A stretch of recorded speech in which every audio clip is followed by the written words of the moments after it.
So I don't know if you know about if you watch the show, you know that we were on debunking the Syrian gas attacks, right? So we debunked. Robert Fisk debunked it, but the Organization for the Prevention of Chemical Weapons investigated those gas attacks, and they were very mealy-mouthed about whether they were staged or not. And well, let's just talk about this for a second because new information has come out, and I'm going to share it with you in just a second. But let's remember, Trump wanted to withdraw from Syria. So when Trump came into office, he was an anti-interventionist, and he was saying shit like, we shouldn't be in the Middle East, we should get out of there.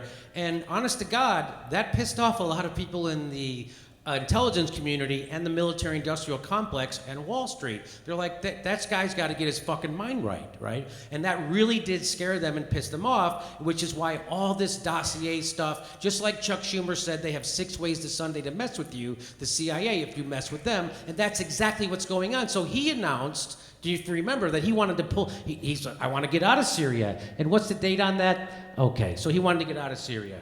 And now here is the New York Times, suspected chemical attack in Syria, what we know and don't know. So as soon as he wants to get out of Syria, there's a chemical attack.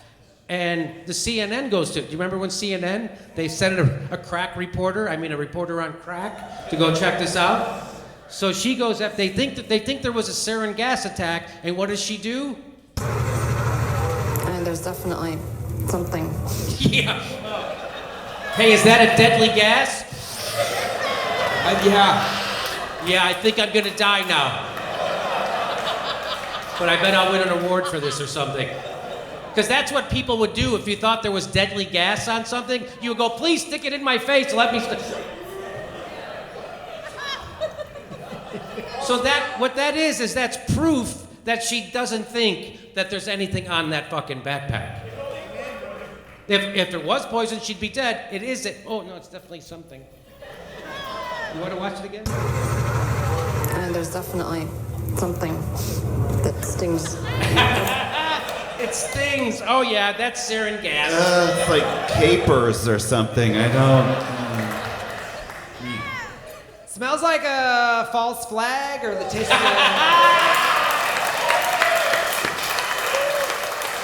I think that's right. You know, so like a CIA kind of an aftertaste, kind of a. So it was so bad. And so you know that I was attacked for calling bullshit on this. I was attacked everywhere for doing this. I was called a conspiracy theorist. And by the way, I think it was CNN themselves said that shit about us. It was CNN, and then this is the work they're doing. They're fucking fantastic. So thank you, CNN, for sucking this hard. And I would love to meet this female reporter and thank her, but I bet she's dead now because she sniffed sarin gas. Rest in peace.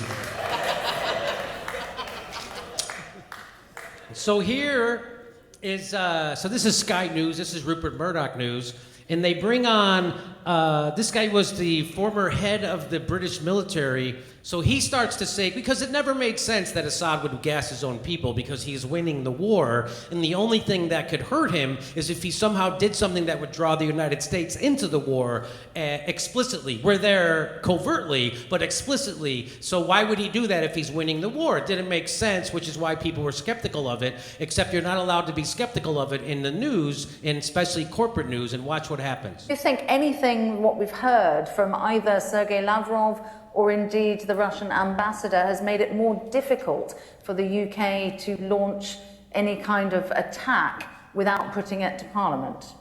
Yeah, I think quite apart from all that, the debate that seems to be missing from this is, and this was actually mentioned by the ambassador, was what possible motive might have triggered Syria to launch a chemical attack at this time in this place. The Syrians are winning. Don't take my word for it. Take the American military's word for it. General Virgil, the head of CENTCOM, he said to Congress the other day, Assad has won this war, and we need to face that. So, and then you got last week the statement by Trump, or the tweet by Trump, that America had finished with ISIL and we were going to pull out soon, very soon. And then suddenly you get... Okay, I'm very sorry. You've been very patient waiting for us, but we do need to leave it there. I'm very sorry. Wow, even a chlorine gas attack couldn't halt a conversation that fast. Right. All right. So that guy was the head of the. After all, do you then? He was the head of the British military in Iraq. He starts to make a point that goes against the war narrative, and they're like, "All right, cut up, get the. What do you? All right, go to a commercial. Go to commercial." I'm very sorry. That sounds like a conclusion deduced from facts. I'm afraid this is corporate-run media, and we have to go to a commercial. I'm sorry. Yeah, they just go to a commercial for. We've got to bake some cakes for famous people. It's the UK. I wish I could go to commercial every time somebody disagree with me. You don't think I'm hilarious? Well, we're going to commercial. So they planted this false flag story, and immediately the New York Times, one building, one bomb, how Assad gassed his own people. There it is. So why don't they lose their Facebook page for doing fake news? Amen, that's right. That's New York Times doing fake news. Fake news. I debunked it in real time. How is it that me, a jagoff comedian in my fucking garage with Steph and Ron, how is it that I knew this was bullshit, but the New York Times got it 1,000% fucking wrong? Oh, maybe because they're a lapdog to power and they're for every fucking war ever.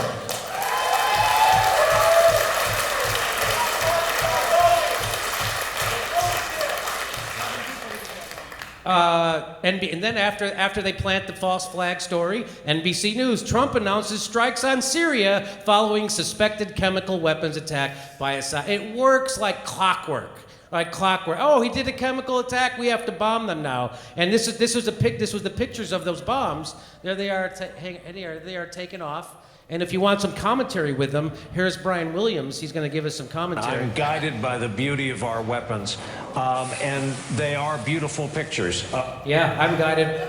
There it is. I'm guided by the beauty of our weapons, and they are beautiful pictures. So that's all it took. That's all it took was that bullshit gas attack. And then Trump says, all right, I got my mind right. And that's when the intelligence community knew that they had him, when he decided to bomb Syria. So now he's going along with them, and they're going to pull back, and they're not going to do another P dossier. Here is the New York Times. They did an extensive investigative report about how that gas attack was real. You think I'm kidding? This is it. How we created a virtual crime scene to investigate Syria's chemical attack. Our investigation found that the Syrian government dropped a chlorine bomb on this apartment in Syria. See the evidence in augmented reality. You know why it's augmented? Because it's not fucking real. It's pretend. By the way, they never even went to Syria to investigate it. Somehow, I didn't go to Syria and I got it right. They didn't go to Syria and they got it wrong. It's weird they always get it wrong in the pro-war way. Isn't that weird? Jimmy, to be fair, you smelled the wrong backpack. So here's from the New York Times report. It says, we were unable to visit Doma. Oh, no shit? But to get the truth of what happened, we forensically analyzed the visual evidence. Forensically analyze. You forensically analyze the visual? What the fuck does that mean? We got a microscope and we looked at pictures. Go ahead. If I ever get accused of murder, I certainly hope the crime scene will be imagined by someone and then presented in a court of law. What they did was they combined those pictures with other videos filmed by Syrian activists. You mean the white helmets? That's what they mean, the white helmets, which is actually funded by the CIA and the UK's version of their CIA. So these are pictures of the Syrian activists. We reconstructed a 3D model of the building, the balcony, and the bomb in partnership with Goldsmiths University of London Research Agency Forensic Architecture.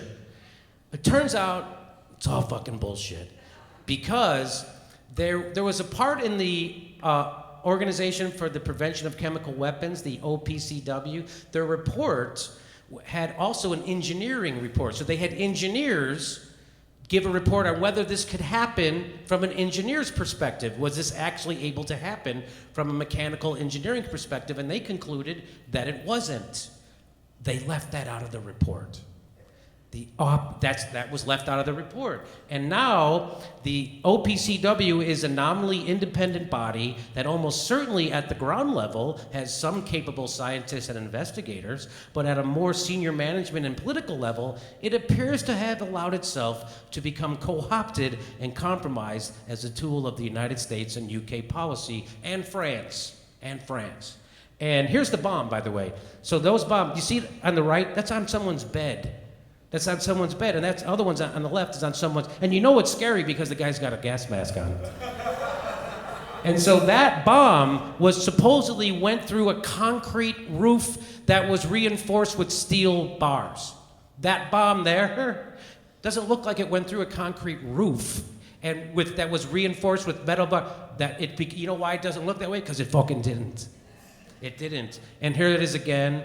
And here's a bunch of those pictures. So it's called the Working Group on Syria, Propaganda and Media. They got a hold of this report that wasn't included in the OPCW, but it was the report that should have been included from their own engineers. And what did it say? Well, here it is. It's the unclassified OPCW. It says engineering assessment of 2 cylinders observed at the Doma incident. The executive summary. They got a hold of this. Well, is it real? Is it faked? Well, Peter Hitchens is a famous journalist, and he said the OPCW confirmed that a leaked document on alleged gas cylinders at the Dome in Syria is genuine. So they admitted, nope, that's a genuine document that we didn't include in our report. So they're admitting it. And what did it say? I'll read it to you. This is what it says. At this very stage, the FFM engineering sub-team cannot be certain that the cylinders at either location arrived there as a result of being dropped from an aircraft. The dimensions, characteristics, and appearances of the cylinders and the surrounding scene of the incidents were inconsistent with what would have been expected in the case of either cylinder having been delivered from an aircraft. In each case, the alternative hypothesis produced the only plausible explanation for observations at the scene. And what was the alternative hypothesis? Well, here it is. Their conclusion was, in summary, observations at the scene of the 2 locations together with the subsequent analysis suggest that there is a higher probability that both cylinders were manually placed at those 2 locations rather than being delivered from an aircraft. And that's what was left out of the fucking report. That's what they mean by augmented.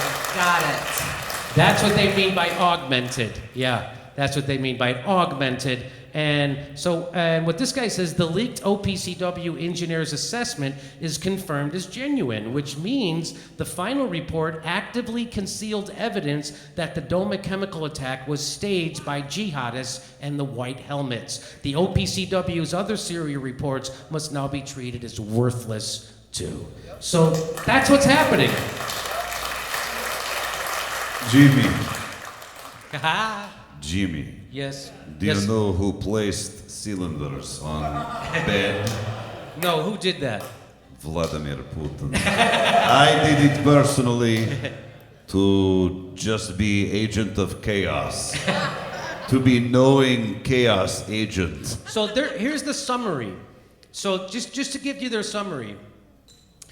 The new information we have removes all doubt that the organization has been hijacked at the top by France, the UK, and the United States. We have no doubt that most OPCW staff continue to do their jobs professionally, and that some who are uneasy about the direction that the organization has taken nevertheless wish to protect its reputation. However, what is at stake here is more than the reputation of the organization. The staged incident in Douma provoked a missile attack by the United States, the UK, and France on April 14th, 2018, that could have led to an all-out war.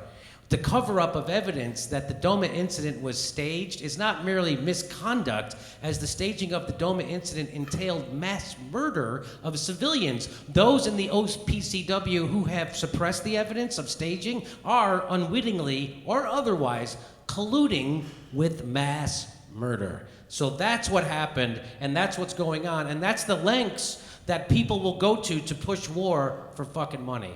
And that's what like everybody's involved. The media is involved, your intelligence agencies, the governments are involved, everybody's involved, even the OPCW, they're all involved in bullshitting you so we can get, and that's the kind of pressure that the United States, the UK, the military industrial complex, and Wall Street brings on people, even independent organizations like the OPCW. That's what's happening. Anything here, Graham? Well, what it points to also is the effectiveness of this, because aside from Medea Benjamin and Code Pink, there's no anti-war movement in this country, right?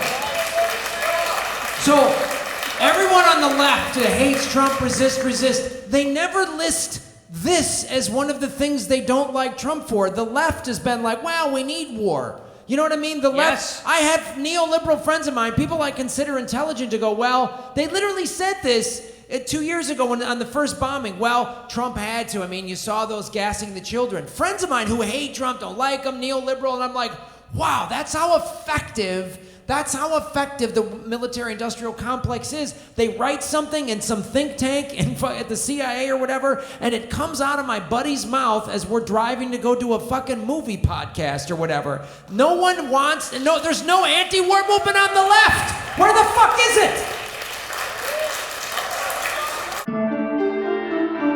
Next live Jimmy Dore show is June 5th. That's a Wednesday at Hermosa Beach Comedy Club in Hermosa Beach, California. Go to jimmydorcomedy.com for a link for all tickets. We might be coming to your town.